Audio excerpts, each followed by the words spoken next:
part 10 on how I died in a jet ski accident and met God.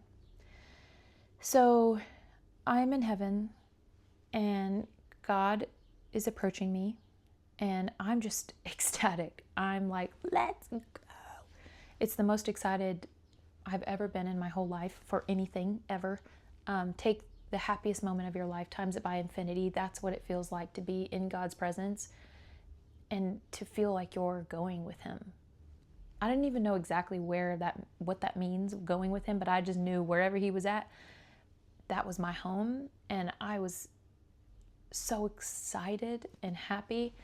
And it's just like, that feels like it's such an underplay, but that's the only thing you're going to understand is just the happiest moment of your life. And so I was like, let's go. Like, I was worshiping, and I also remember like not wanting to literally look at him because he was so like holy, but then I also was like just happy. And then he spoke and he said, love is a choice. I am love. That life back there was about me and you didn't choose me. And then he said,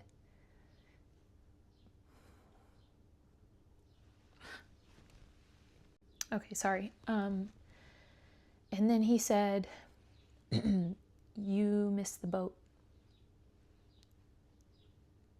I'm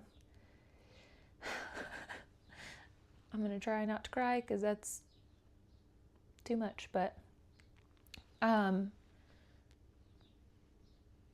went from feeling the most like happiest I've ever felt in purpose and peace and love and everything I'd ever felt in my whole life, just the best moment of my life, to the worst feeling I've ever felt in my whole life. When he told me that I missed the boat, I felt like I'd gotten punched in the gut. Like I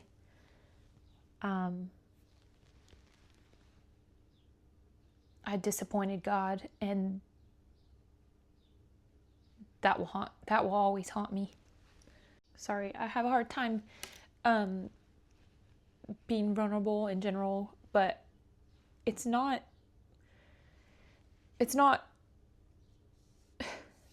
you don't want to tell people I had this whole amazing experience, and you don't want to be known to be the person that God said, not you. It, like, I felt so much shame. It's so hard for me to share this because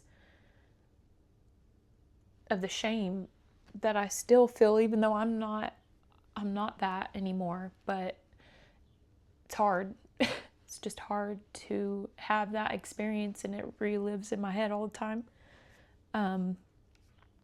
But yeah, God was like, I knew you because I created you, but you didn't choose me, and therefore you're not going with me. And I always, like, I've tried to explain this when I've shared before. It's like, take the worst thing you could ever do in your whole life, times that by 1,000,000, and that's the regret that you feel for disappointing God. Like, I just found out that God is real. Heaven is real.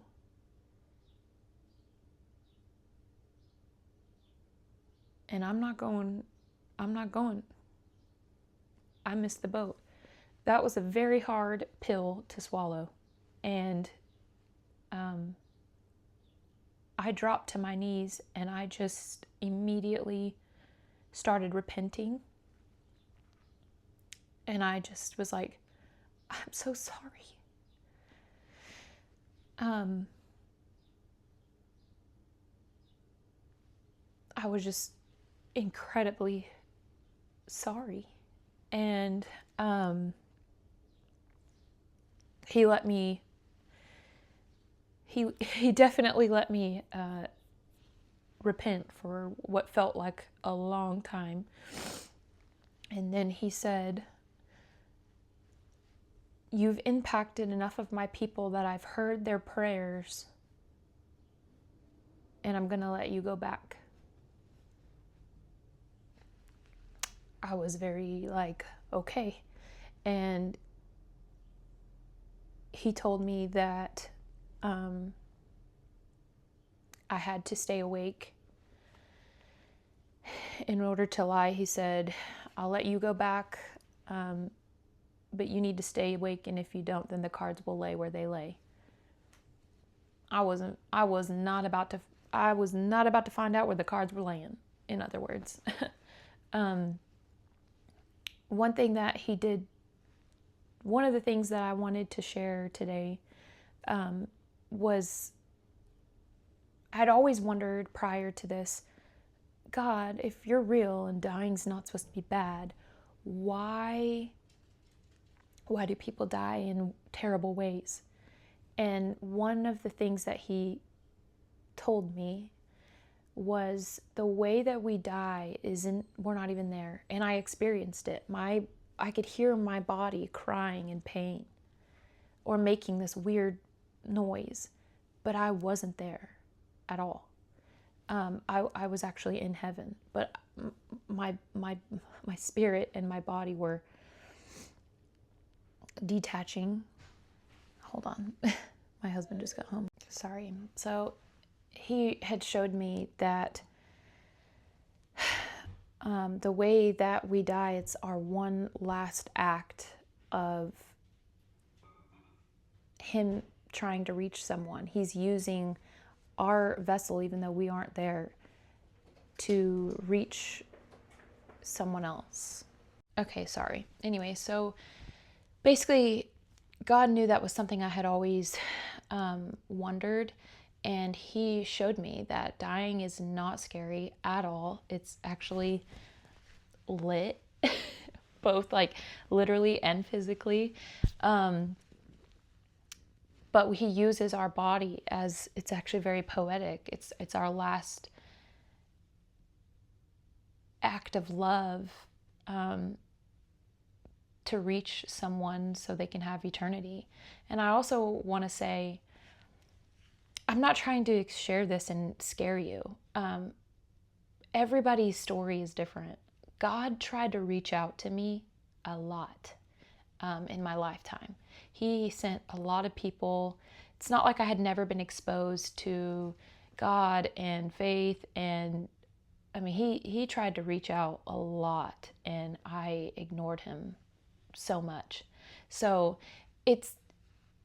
I'm not here to say that you're going to experience what I experienced. God knows how many times he tried to reach me, and I shut the door in his face so many times. That's why I missed the boat. I don't know your story. I don't know how many times I don't know what's happened to you, but I'm speaking for me. God, I had so many opportunities looking back, and I just completely shut the door every time. And so that is a huge reason why I want to open up and not let the devil control my testimony, is because I don't ever want anybody to go and experience missing the boat.